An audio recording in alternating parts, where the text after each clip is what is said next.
भूतिया होटल की कहानी। एक छोटे से शहर में एक पुराना और विख्यात होटल था जिसका नाम मेहतर महल था। यह होटल शहरीय क्षेत्र से थोड़ा दूर शांत जंगल के पास स्थित था और अपने समय का सबसे आलीशान होटल हुआ करता था। इसकी वास्तुशैली, अंदर की सजावट और वहाँ की सेवाएं यहाँ आने वाले हर व्यक्ति को मंत्रमुग्ध कर देती थी। परंतु सालों पहले एक बुरी घटना ने इस होटल को भूतहा बना दिया। लोग कहते थे कि इस होटल में एक परिवार की आत्माएं भटकती है जिन्होंने यही अपनी जान गंवाई थी। रात के समय होटल की ओर देखते ही लोगों के रोंगटे खड़े हो जाते थे। होटल के चारों ओर कटी फटी पेड़ों की छाया और होटल की टूटी फूटी खिड़कियों से छनकर आती अंधिकारी रोशनी ने पूरे परिवेश को और भी डरावना बना दिया था। लोग मानते थे कि उस बुरी रात के बाद से ही वहाँ की आत्माओं का भटकना शुरू हुआ करता था।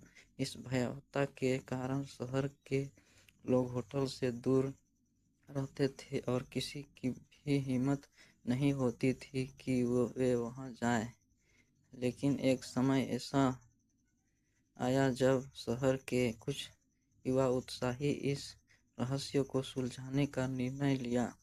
उसके मंडल का नेता था रवि, एक साहसी और होशियार युवक जिसे डर का मतलब नहीं पता था। रवि ने अपने 3 दोस्तों के रोहन, सीमा और आरती के साथ इस भूतहा होटल के दौरा करने का फैसला किया। उन्होंने तय किया कि वे उन घटनाओं की सच्चाई जानने के लिए होटल में एक रात बिताएंगे।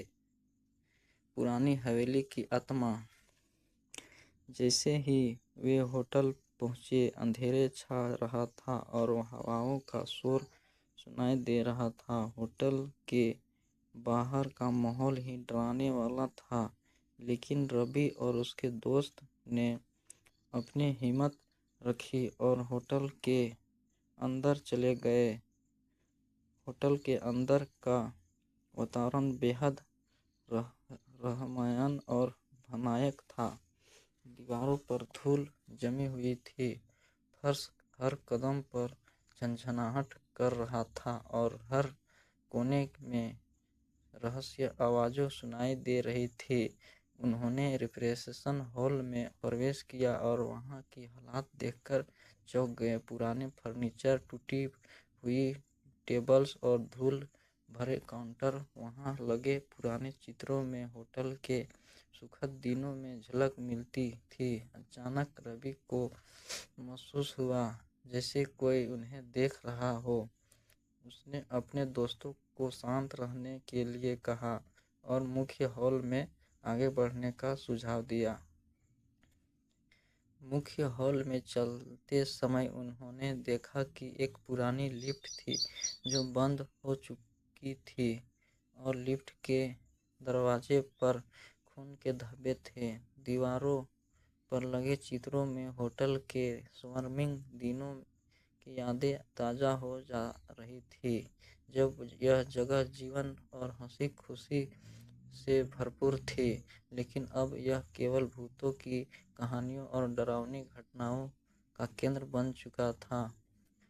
खौफनाक रात की सच्ची कहानी। अचानक से किसी ने एक ठंडी हवा का झटका महसूस किया और उन्हें एक परछाई दिखी। यह भूत की परछाई थी। भूत की आवाज़ में डरावनी ध्वनियाँ थी। तुम लोग यहाँ क्यों आई हो? यह स्थान शापित है। रवि ने हिम्मत से कहा, हम यहाँ सच्चाई जानने और तुम्हारी आत्माओं को शांत दिलाने आए हैं। तुम कौन हो और तुम्हारी आत्माओं को शांति क्यों नहीं मिल रही है?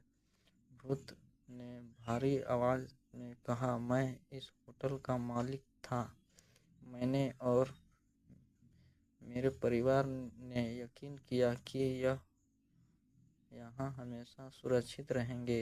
لیکن ایک رات کچھ ڈاکو آئے اور ہم کو مار ڈالا۔ ہماری آتمائیں تب سے لے کر اب تک یہیں بھٹک رہی ہیں۔ ہمیں نیائے چاہیے۔ ربی نے وعدہ کیا کہ اس ہوٹل اس گھٹنا کا پردہ فاش کرے گا اور ان کو نیائے دلائے گا۔ اگلے دن ان چاروں دوستوں نے شہر کے لوگوں کو پوری سچائی بتائی اور پولیس کو ثبوت دیے۔ پولیس نے جانچ کی اور ڈاکوؤں کو گرفتار کر لیا۔ جانچ کے دوران انہوں نے کئی رہنمائی تتھیوں اور ثبوت ملے جس سے ڈاکوؤں کو سزا دلانے میں مدد ملی۔ بھوتیا حویلی کا انویشن۔ پولیس نے پرانے کاغذات، خون کے دھبوں اور چھپے ہوئے گواہوں کی تلاش کی۔ پولیس کی جانچ کے بعد ڈاکوؤں کو پیسوں کی لالچ میں ان معصوم لوگوں کی ہتیا کرنے کا دوشی پایا گیا۔ تب جا کر ان آتماؤں کو شانتی ملی اور وہ ہمیشہ کے لیے مکت ہو گئی۔ اب مہتر محل ہوٹل پھر سے کھول دیا گیا اور وہاں کوئی بھی بھوتیا گھٹنا نہیں ہوتی۔ ہوٹل کی پرانی شان دھیرے دھیرے لوٹ آئی اور لوگ پھر سے وہاں آنے لگے۔ ربی اور اس کے دوست کی بہادری کی ہر جگہ سراہنا ہوئی اور شہر کے لوگ اب اس ہوٹل کو دیکھ کر ڈرتے نہیں تھے۔ ربی، روہن، سیما اور آرتی کی یہ کہانی ساہس اور سچائی کے پرتی ان کی دھڑتا کے روپ میں شہر میں پرسدھ ہو گئی۔